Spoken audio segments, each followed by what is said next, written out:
welcome to the deep dive. Our mission today is pretty focused. We're decoding the strategic benefits, yes, but also the specific operational needs for getting your content featured on Google News. Because this isn't just about a visibility bump, is it? It's more like fast-tracking your PR and building, well, immediate digital authority. Exactly. It's about establishing trust almost instantly. Okay, so let's unpack the scale here first. The sources we looked at are clear. Google News reaches millions. It covers 125 countries, content in over 40 languages. I mean, that's staggering. It really is. And when you get included, you're not just reaching anyone online. You're reaching a global audience actively seeking news. Right, the specific vetted audience. And that's the core value, I think, for you listening. It's trust. When your content gets through that approval process, suddenly it's appearing next to major international news outlets. And that means it's instantly seen as, authoritative, which drives traffic, sure, but maybe more importantly, it builds credibility with readers and with Google itself. It's like an instant validation. Okay, so for the next few minutes, we'll guide you through the roadmap. We'll look at the ecosystem, the ROI, which is frankly surprising, and then the checklist. The technical and editorial stuff you absolutely have to nail. Let's start with the basics, maybe clear up a common misunderstanding. Google News isn't the same as regular Google search, right? No, not at all. And that difference is critical. Google News is a specialized engine. Its AI is trained specifically to find, categorize, and prioritize news. Timely stuff, relevant stuff, actual newsworthy events. It's constantly scanning thousands, tens of thousands of sources, and frankly, it rejects most of them if they don't meet those unique journalistic standards. And the way it processes things is complex, too. It's not just listing links. Precisely. It's using machine learning to see connections, grouping articles into these sort of cohesive storylines as they develop. And that ability to build a storyline is key. It lets readers explore different angles on a topic, not just see one dominant headline. It looks at timing, sure, but also the source's authority and how relevant it is to that specific topic. Something that jumped out at me from the sources was how inclusion spreads beyond just the main news page. Once you're in, your content pops up everywhere. We're talking special formatting and regular search results. Google Discover, those personalized feeds on phones. Yeah, Discover's huge. And Google Assistant voice briefings, even YouTube clips. It cascades. But here's where it gets really interesting. The channel with the biggest punch is the top stories carousel. Ah, that's the prime real estate, right? Near the top of the search results for newsy topics. Exactly. Usually 3 to 5 articles, big thumbnails, right above the normal organic results. It's incredibly prominent. Getting featured there must be a game changer. Oh, absolutely. Publishers who land in that spot see an immediate, almost exponential jump in visibility. It's probably the highest leverage placement you can get. It basically guarantees a huge spike in referral traffic for that one story. Turns reporting into, well, a temporary traffic goldmine. Okay, the mechanics are fascinating, but let's talk brass tacks. How much traffic are we really talking about here? PR pros need numbers to justify the, frankly, intense effort involved. Yeah. What's the actual payoff? The payoff is substantial, yeah. The case studies we reviewed are pretty compelling. Publishers report traffic spikes anywhere from, say, 30% on the low end up to an incredible 200% increase. And that's often within the first month of getting approved. 200% in a month. Wow. That requires some serious scaling on the back end, but it definitely speaks to the platform's power.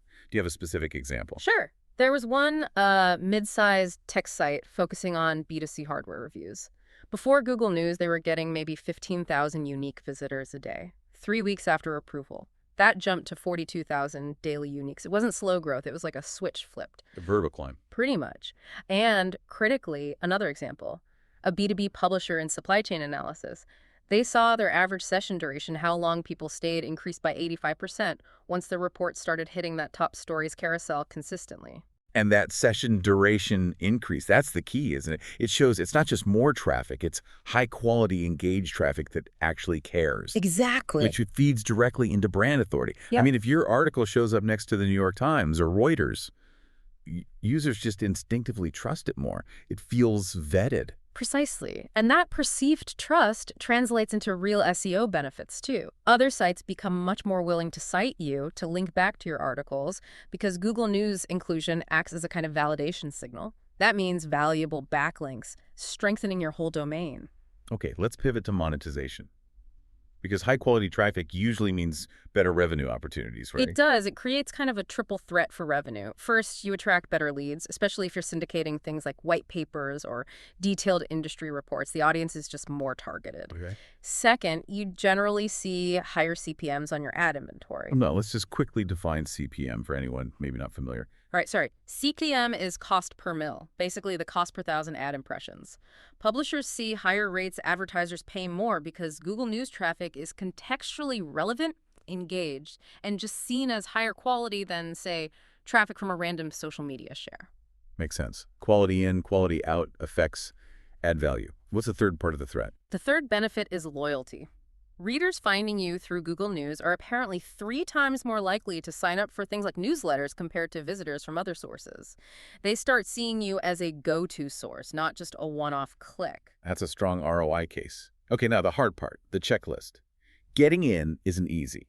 What are the specific standards, technical and editorial, you have to meet, and crucially, keep meeting? You absolutely have to start with content quality. It boils down to journalistic integrity, really. 2 main things. You must produce verifiable original reporting, not just rehashed stuff. And second, it has to focus clearly on newsworthy events. Avoid content that's mainly promotional or advertorial. But wait, how good is the filtering on that? Let's say a big brand puts out a slick study that looks like news but is basically marketing. Yeah. Does the algorithm catch that consistently? It's getting much better. Google's really looking at the editorial motivation. If the main point feels like promotion or lead gen, based on the language, the tone, who they cite, the algorithms are increasingly trained to spot that. They'll penalize it or just reject it outright. So yeah, no thinly veiled press releases pretending to be news. That won't fly. Okay, so original, newsworthy content. What about attribution? Does authorship matter? Absolutely critical. Every article needs a clearly identified author, a visible byline, and a prominent, accurate publication date. It's about accountability. And maintaining genuine editorial independence, separating your newsroom from marketing or sales, that's key for staying in Google's good graces long term. Got it. Let's move to the technical side, the infrastructure. I imagine site speed and architecture are huge gatekeepers here. They're the foundation, definitely. First, mandatory use of permanent URLs, permalinks. You need stable links so Google can reliably index and track the authority of a story. If the URL changes, that connection breaks. Second, it's all about mobile-first indexing now. Your mobile site's speed and user experience basically determine your ranking potential. So fast-loading pages, fully responsive design, non-negotiable. What else is on that baseline technical list? Anything else fundamental?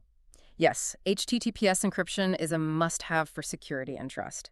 And clean site architecture, clear HTML markup.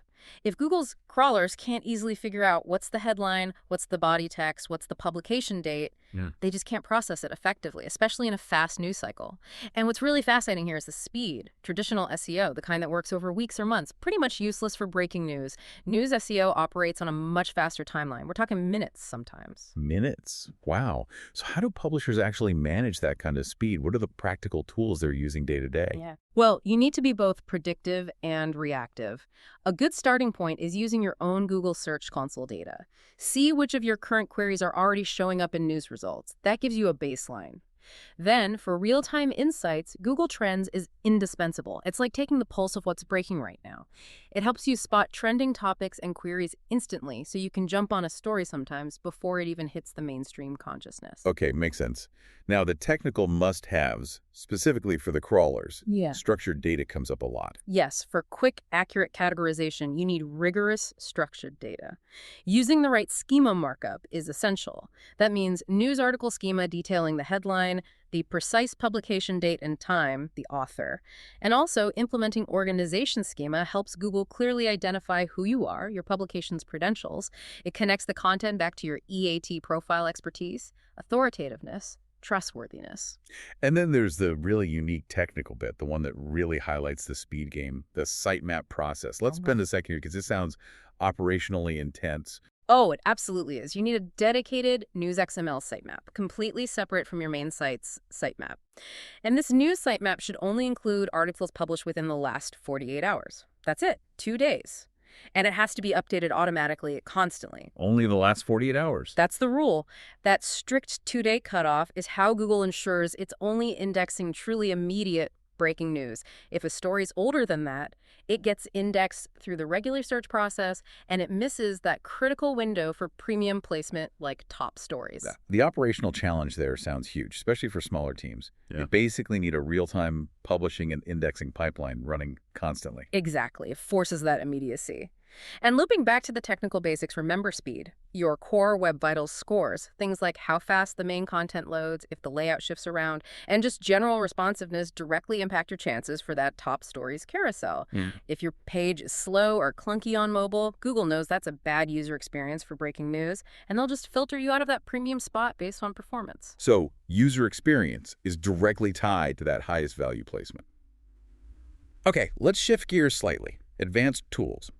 Once you are approved, how can publishers actively manage their presence using Google's own platforms? The main control hub is the Google Publisher Center. This lets you manage your brand presentation logo, different news sections, metadata.